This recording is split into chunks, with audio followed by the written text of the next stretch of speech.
ഹൈന്ദവ വിശ്വാസപ്രകാരം ധാരാളം ദേവീദേവന്മാർ ഉണ്ടെങ്കിലും അതിൽ നിന്നെല്ലാം വ്യത്യസ്തനായ ഒരു ദൈവീക രൂപമാണ് ശിവൻ. ഹൈന്ദവ വിശ്വാസമനുസരിച്ച് ത്രിമൂർത്തികളിലെ ഒരു മൂർത്തിയും സംഹാരത്തിന്റെ ദേവനുമാണ് ശിവൻ. ശിവം എന്നതിന്റെ അർത്ഥം മംഗളകരമായതെന്നാണ്. എന്നാൽ രൂപത്തിൽ കാട്ടാളതുല്യനായും ഭാവത്തിൽ കോപിഷ്ഠനായും ഒരേ സമയം സന്യാസ രൂപത്തിലും ഗൃഹസ്ഥാനശ്രമയുടെ ഭാവങ്ങളും കൈക്കൊള്ളുന്ന മറ്റൊരു ദേവനും ഹൈന്ദവ വിശ്വാസികൾക്കിടയിലില്ല. മരണത്തെ പോലും ജയിക്കാൻ സാധിക്കുന്ന ശിവനെ ആരാധിക്കുന്നവർ കൂടുതലാണ്. ദക്ഷപുത്രി സതിയാണ് ശിവന്റെ ആദ്യ പത്നി. പിന്നീട് ഹിമവന്റെ പുത്രിയായ ദേവി പാർവതിയുമായി വിവാഹം നടന്നു.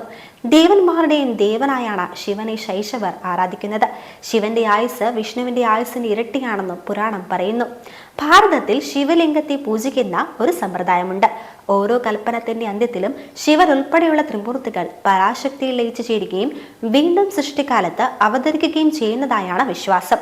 ഭൈരവൻ, ഭദ്രകാളി, വീരഭദ്രൻ എന്നിവരാണ് ഭൂതഗണങ്ങളിൽ പ്രധാനികൾ.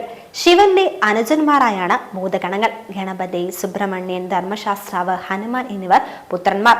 കടും നീല നിറത്തിലുള്ള കഴുത്തുമൂലം ശിവൻ നീലലോഹിതൻ എന്നും അറിയപ്പെടാറുണ്ട്.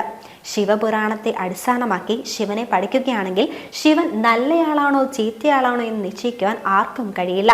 സുന്ദര രൂപത്തോടൊപ്പം അതിഭീകരമായ സ്വഭാവമാണ് ശിവന് ശിവപുരാണത്തിൽ നൽകിയിരിക്കുന്നത്.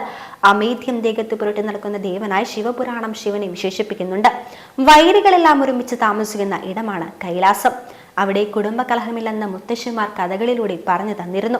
പാർവതിയുടെ വാഹനം സിംഹം, ശിവന്റെ വാഹനം നന്ദി എന്ന കാള.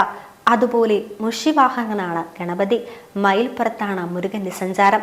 പാമ്പ് ശിവശരീരത്തിൽ ആഭരണമായി കാണപ്പെടുന്നു. ജീവിതചക്രത്തിൽ ആഹാരമായും ശത്രുവായും മാറുന്ന ഈ ജന്തുജാലങ്ങൾ ഒരു കുടുംബത്തിനുള്ളിൽ കഴിയുന്നത് ഐക്യത്തിന്റെ വലിയൊരു തെളിവാണ്. സന്യാസ രൂപത്തിലുള്ള ശിവൻ ഒരു ചടുലക്കാറ്റിൽ വസിക്കുന്ന രൂപമായാണ് പുരാണങ്ങൾ കാണിക്കുന്നത്. കൈലാസത്തിൽ പാർവതിയോടൊപ്പം ജീവിക്കുമ്പോഴും ഖബർദ്ധം എന്നു പേരുള്ള ചുവന്ന ജടയിൽ ഗംഗയെ ശിവൻ ശിരസിൽ വഹിക്കുന്നു. ശിവന്റെ ശിരസിൽ ഗംഗയ്ക്കൊപ്പം ചന്ദ്രനും സ്ഥിതി ചെയ്യുന്നു. ശിവന് 3 കണ്ണുകളാണുള്ളത്. നെറ്റിയിലെ 3-ാം കണ്ണ് അഥവാ തൃക്കണ്ണ് അഗ്നിമയാണ്. ശിവൻ തന്റെ പ്രധാന ആയുധമായ വിജയം ത്രിശൂലം സദാ വഹിക്കുന്നു. നഗ്നി എന്ന വെളുത്ത കാളയാണ് വാഹനം. മനുഷ്യത്തലയോടുകൾ കോർത്തിണക്കിയുണ്ടാക്കിയ മുണ്ടാമാല നിറത്തോടുകൂടി കഴുത്തിൽ ജടിച്ച് ഭസ്മം മേലാക്കി പൂശി നീലപ്പുലിത്തോലുമെടുത്താണ് ശിവൻ. ശിവൻ 2 കൈയുള്ള ദേവനായും 8-10 കൈകളുള്ള ദേവനായും വർണ്ണിക്കപ്പെടാറുണ്ട്.